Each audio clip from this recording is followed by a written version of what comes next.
जय हिंद प्यारे साथियों, welcome back to my YouTube channel biology वाला पे आपका हार्दिक स्वागत है। तो जैसा कि पिछले वीडियो में हमने आपको पढ़ाया गति का प्रथम नियम का सिद्धिकरण, गति के द्वितीय नियम का सिद्धिकरण। आज हम आपको सिखाने वाले हैं गति के तीसरे नियम का निगमन किस प्रकार से करते हैं। दोनों मेथड से सिखाएंगे, समाकलन विधि से और सिंपल से। तो पहला देखते हैं, पहला गति के तीसरे नियम जो है उसका कैसे करेंगे। तो गति का प्रथम नियम का यहाँ पर यूज होगा। गति का प्रथम नियम v बराबर u प्लस AT होता है।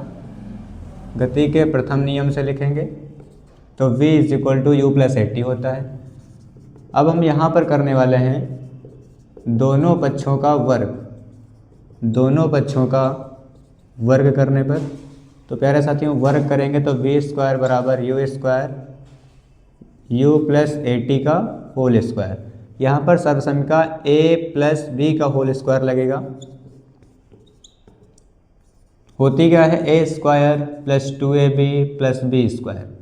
ध्यान से देखना, v square is equal to a square, a यहाँ पे है u तो u का स्क्वायर प्लस 2ab। 2 प्यारे साथियों a है हमारे पास u और b है हमारे पास AT plus b square, b हमारे पास है AT तो a स्क्वायर t स्क्वायर।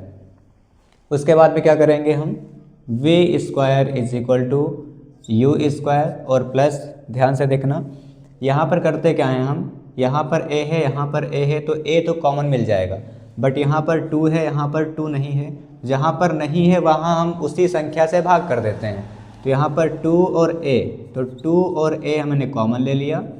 यहाँ से बचा u और t और यहाँ से प्यारे साथियों बचता है हमारे पास में a स्क्वायर था, एक a कॉमन ले लिया तो एक a बचा और t स्क्वायर बचा। और यही दो संख्या यहाँ पे नहीं थी जो कि कॉमन ली मैंने, तो उसी संख्या से हम यहाँ पर भाग कर देंगे। गुणा में कुछ नहीं, एक लिख लेंगे, ये हमारे पास हो गया। उसके बाद में v square is equal to u square plus 2a। और प्यारे साथियों हमने द्वितीय नियम में पढ़ाया कि ut plus half AT square क्या होता है, विस्थापन s। दूसरा नियम क्या होता है, s is equal to ut plus half AT square. तो ut plus half AT square की जगह पर क्या लिख लेंगे, s, यहाँ पर कारण लिख देंगे s is equal to ut plus half AT square. तो ये हमारा हो गया गति का तीसरे नियम का प्रूफ इट। अब हम समाकलन विधि से देखेंगे। समाकलन विधि से कैसे होता है, समाकलन विधि से करते हैं विस्थापन परिवर्तन की दर को, विस्थापन परिवर्तन की दर को वेग कहते हैं। विस्थापन परिवर्तन की दर को क्या कहा जाता है, वेग कहा जाता है।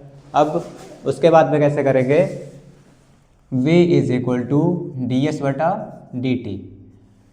इसके बाद करते क्या हैं, दाएं पक्ष में dv बटा dv से क्या करते हैं, गुणा। dv बटा dv से गुणा करने पर तो ध्यान से देखना मेरे साथियों, v is equal to ds बटा dt और इनटू dv बटा dv। यहाँ पर देखना प्यारे साथियों ध्यान से, dv बटा dt होता क्या है, त्वरण। वेग परिवर्तन बन गया यहाँ पर, तो dv बटा dt को हम लिख क्या सकते हैं, त्वरण। त्वरण कैसे लिखा जाता है, a से, और हमारे पास बचा क्या, ds बटा dv। उसके बाद में क्या करेंगे प्यारे साथियों, जो dv बटे में है दूसरी तरफ उसको पहुंचा देंगे गुणे में, तो v dv हो जाएगा और इज इक्वल टू इधर बचा ads। अब हम क्या कर देंगे, दोनों पक्षों का समाकलन करना है, दोनों पक्षों का समाकलन।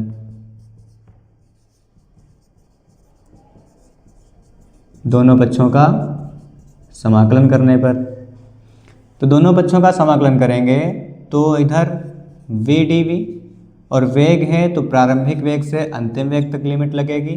इधर ads का समाकलन करेंगे, विस्थापन है तो 0 से s तक।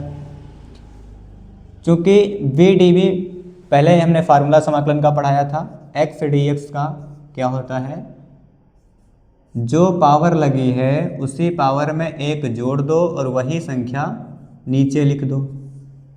ये समाकलन का फार्मूला मैंने पढ़ाया x dx का। तो यहाँ पर करना क्या है, कुछ नहीं करना है, ध्यान से देखना। v की पावर 1 है तो उसी में एक जोड़ देंगे तो v की पावर हो जाएगी 2 और बटे कितना लिख देना है, वही संख्या 2। उसके बाद में लिमिट देखना है, u से v तक है और इधर निश्चित संख्या का समाकलन होता नहीं, बाहर लिख लेंगे। और यहाँ पर ds का समाकलन, तो ds का समाकलन प्यारे साथियों क्या होता है, s और लिमिट है 0 से s तक। उसके बाद में क्या करेंगे, upper limit minus lower limit, तो v की जगह पर पहले v रखेंगे तो v स्क्वायर और बटे 2 माइनस लोअर लिमिट u है तो v की जगह पर u रखा जाएगा और बटे 2। इधर आ जाइए तो इधर a और s पहले अपर लिमिट और फिर s की जगह पर लोअर लिमिट 0। अब ध्यान से देखेंगे, इसके बाद में क्या करेंगे, हम इसको हम इधर लिख रहे हैं, ध्यान से देखना।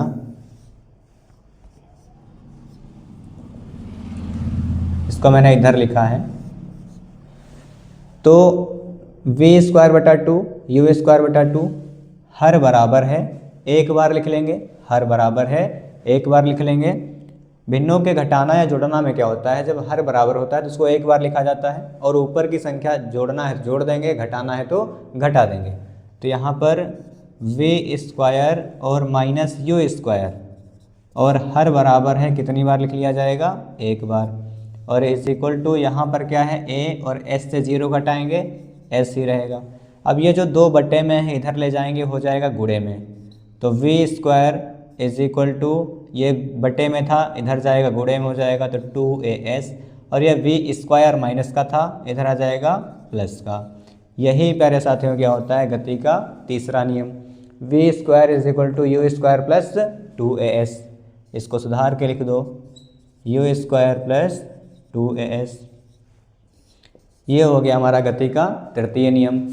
तो एकदम सरल भाषा में आपको तीनों नियम सिखाए हैं, ध्यान से देख लेंगे, ठीक। समाकलन विधि से और सिंपल वे से, दोनों मेथड से सिखाए तीनों नियम गति के। अब उसके बाद में कुछ इसमें एक्स्ट्रा है कि उसको अगली वीडियो में बताएंगे। तब तक के लिए इस पर फोकस करिए और इसको ध्यान से समझिए, पढ़िए। और अगर वीडियो अच्छी लगी हो, कुछ सीखने को मिला हो, तो वीडियो को अपने दोस्तों तक शेयर करें। और अगर कोई भी टॉपिक फिजिक्स का समझना है तो उसको कमेंट बॉक्स में ज़रूर बताएं। तब तक के लिए जय हिंद, टेक केयर, बाय बाय।